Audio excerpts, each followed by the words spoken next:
So nothing says summer than a big old plate of fajitas. This is my recipe for my beef fajitas. I'm so excited to share it with you. Okay, so I'm starting with, it's about roughly a 2-pound piece of flank steak. And I got this flank steak from Ruby's Cattle Company, which is the sweetest meat market here in downtown Livingston, Texas. And their meat is grass-fed, grass-finished, black Angus that has no antibiotics, no growth hormones, and it is really healthy for you. So I've been marinating this flank steak all day. Let me show you how I marinated it. Okay, I started with roughly 2 pounds of flank steak, a half a cup of olive oil, a fourth a cup of pineapple juice. That really helps break down the meat and makes it tender.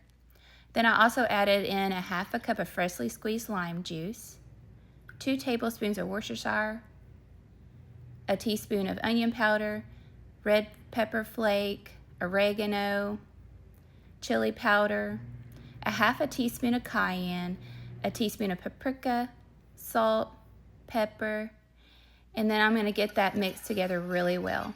Make sure that all the ingredients are incorporated. Then after that, I'm going to add in 3 to 4 cloves of garlic, a diced jalapeno, and about a cup or so of cilantro. I'm going to get that stirred together good.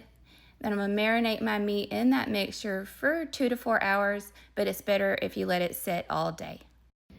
Okay, now let's cook it. Okay, so I've let the steak get room temperature, okay? And then I've got my skillet on medium-high heat, and I put a little olive oil in it. But you want to get your meat room temperature, and then you want to get your skillet hot before you put your steak in there, because that's going to give it a really nice sear. Okay, I'm also going to put some salt and some pepper on it as well.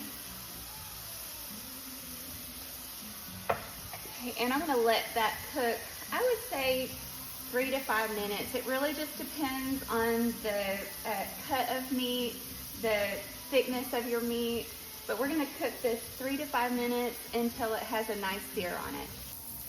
Okay, it's been cooking for about 5 minutes. We're going to flip it. Okay, so I'm going to let it cook for just about the same amount of time on that side. Okay, now this side is ready to flip.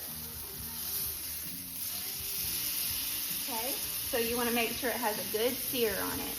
All right, so now that both sides have been cooked, I'm going to move it over to this cutting board.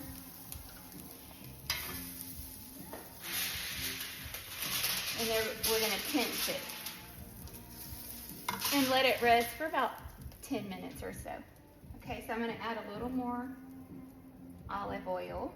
And while that's resting, I'm going to go ahead and cook up our veggies. So I've got a red bell pepper, a green bell pepper, and an onion, but you can put like whatever veggies that you want in there.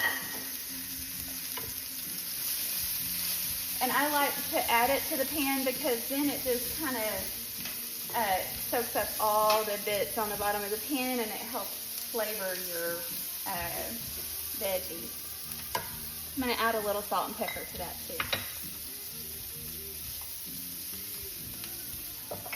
You got to season all your layers.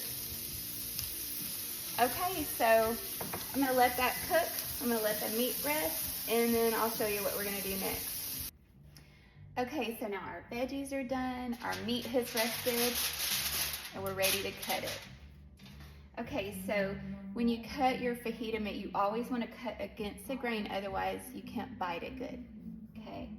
And then I always, when I cut mine, I cut it at like an angle. And I cut it into thin slices. That way it's just easier to eat. Okay, now that I've got that cut, I'm going to show y'all how we plate it. Okay, so I'm going to take a flour tortilla and then add a little sour cream. Now this is how I like to do my fajitas. Okay, so I'm going to add a little of the veggies. Okay, and then some of the fajita meat, a piece of avocado, okay, of course some jalapenos because I love the spice, cilantro, and I'm also gonna add some of my creamy Verde sauce. And for that salsa recipe, you can either get that from my TikTok or YouTube channel. And I also like some Monterey Jack cheese.